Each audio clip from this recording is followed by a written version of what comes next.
मैं जहाँ रहता था वहीं पड़ोस में एक विधवा बूढ़ी रहती थी। बुढ़िया मतलब इतनी बुढ़िया नहीं कि कमर झुका के लकड़ी के सहारे से चले, पर उसके नाती पोते थे। उसके घर वाले यूरोप में रहते थे। भारत में अपनी प्रॉपर्टी की देखभाल करते हुए यही रहती थी। दिखने में काफ़ी खूबसूरत थी। गोरा मेरी उसके साथ अच्छी जमती थी। मैं मजाक में उसे दोस्त कहा करता था। एक दिन मैं उसके घर में बैठे टीवी देख रहा था। टीवी पर एक बूढ़ा बूढ़ी का सीन देख के मैंने उनसे पूछा, ए दोस्त, आप अब भी इतनी खूबसूरत दिखती हो। हट, कुछ भी पूछता है, कहती हुई वो शर्माई। अरे दोस्त बताओ ना, मुझे दोस्त मानती हो ना, फिर दोस्त को नहीं बताओगी? बताओ ना, मरते थे या नहीं? मैंने फिर पूछा। हाँ, उसने शर्माते हुए जवाब दिया। जवाब देते हुए उनके गाल शर्म से लाल हो गए थे। हाय, कितने थे? मैंने शरारत में पूछा। बहुत सारे थे, उन्होंने फुल लजा कर जवाब दिया। उनमें से आपको कोई पसंद आया था? मैं बात को बढ़ा रहा था। हाँ, उन्होंने हंस कर शर्माते हुए कहा। कौन था, कैसा था?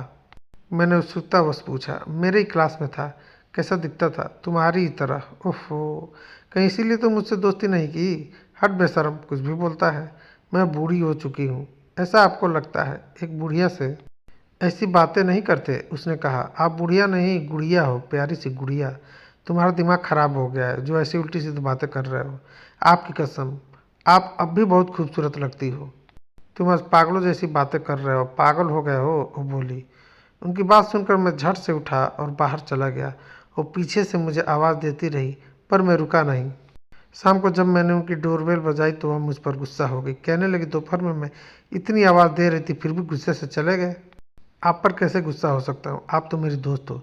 फिर चले क्यों गए अचानक? इसके लिए, कहते हुए मैंने बैग से लकड़ी की एक गुड़िया निकाल कर उनको दिखा दी। गुड़िया? उसने पूछा। ओह, गुड़िया नहीं, ये आप हो। आप इस गुड़िया की तरह सुंदर हो। यही मैं दोपहर में भी कह रहा था। यह आज हो क्या गया है तुम्हें? आप जो खुद को बुढ़िया समझ रही हो, मुझे उससे आपत्ति है। आप आज भी साज श्रृंगार करोगी तो इस गुड़िया की तरह ही खूबसूरत दिखोगी। अब किसके लिए श्रृंगार करूं? अब तो नाती पोते आ गए। आने दो, उनके आने से आपकी खूबसूरती कम नहीं हुई।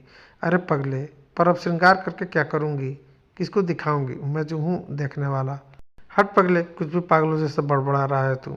ये देखो, मैंने उसे बैग दिखाते हुए कहा। क्या? उसने आश्चर्य से पूछा। इस बैग में वैसे ही कपड़े और जेवर हैं जैसे इस गुड़िया के हैं। तुम सच में पागल तो नहीं हुए हो ना? उसने उन कपड़ों को और जेवर को देखते हुए पूछा। मेरे लिए एक बार इसे पहनो, फिर देखो खुद को प्लीज़। उसने हंसते हुए मेरे हाथ से कपड़ों का बैग लिया और बेडरूम में चली गई। जब वो लौट कर वापस हॉल में आई तो बिल्कुल उस गुड़िया की तरह ही लग रही थी जो मैंने उसे दिखाई थी। वो शर्माती हुई मेरे पास आकर खड़ी हो गई।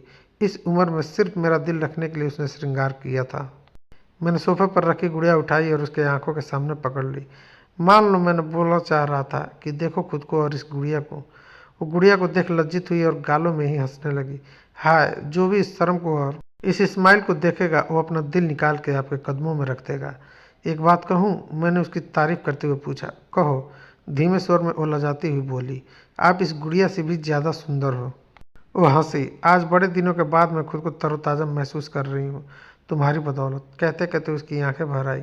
हे गुड़िया, रो मत, कहते हुए मैंने उसके आंसू पोंछे और उसे अपने सीने से लगा लिया।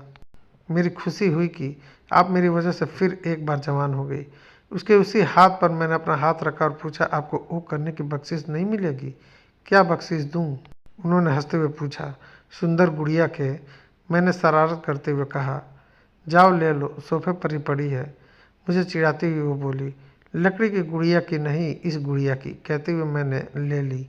ये क्या किया तुमने? मैं बूढ़ी हूँ, यही हमारे जीवन की सच्चाई है, उसने मायूसी में कहा। मैंने कहा, इस वक्त आप जितनी सुंदर लग रही हो ना, उस सुंदरता को देखकर आपके चाहने वालों की लाइन लग जाएगी। इसी का असर था कि इस बार उन्होंने मुझे विरोध नहीं किया, बल्कि वो मेरा साथ दे रही थी।